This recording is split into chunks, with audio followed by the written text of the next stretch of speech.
Just days before the anniversary and swearing in of Hong Kong's new Beijing-approved chief executive, activists perched themselves on a statue outside the convention center where the ceremony will take place, calling for direct elections and the unconditional release of Liu Xiaobo.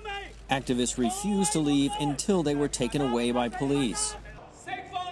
On Thursday, a vigil was held for Liu, whose case has become the focus of growing international attention and concern. In 2011, Liu was sentenced to 11 years for inciting subversion of state power, for advocating democracy and political reform in China online. In my opinion, he's illegally arrested because what he has been saying for all these years can never be illegal in the ordinary society. Now he is terminally ill, and it caused a shockwave in Hong Kong, I think.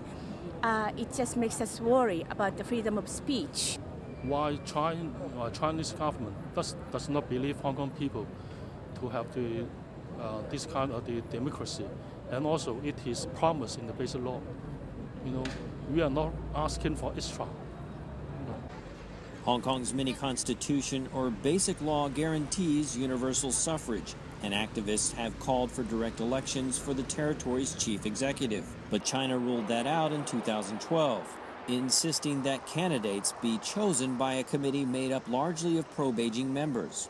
Many see this as crucial for Hong Kong's future development and say the stall of political reforms is dividing society and fueling concerns about a range of issues from the economy to education. I don't like how the Chinese government is suppressing the voices of opposing views. I don't think that's how a country should work. I think Hong Kong has been overly dependent on the consumer power from China. We haven't got much different industry. We have had several decades of booming growth, but we failed to manage to have innovative industries. Others want the divide created by the debate to end. I think there's too much argument, and we need the leadership to align different stakeholders in Hong Kong to make the society moving forward. Concerns are unlikely to dampen the mood that authorities have mapped out for the event. Chinese President Xi Jinping says he will meet with people from all walks of life during his 3-day visit to the city. But heightened security is likely to keep further protests and calls for political reform, as well as the unconditional release of Liu, out of view. Bill Ide, VOA News, Hong Kong.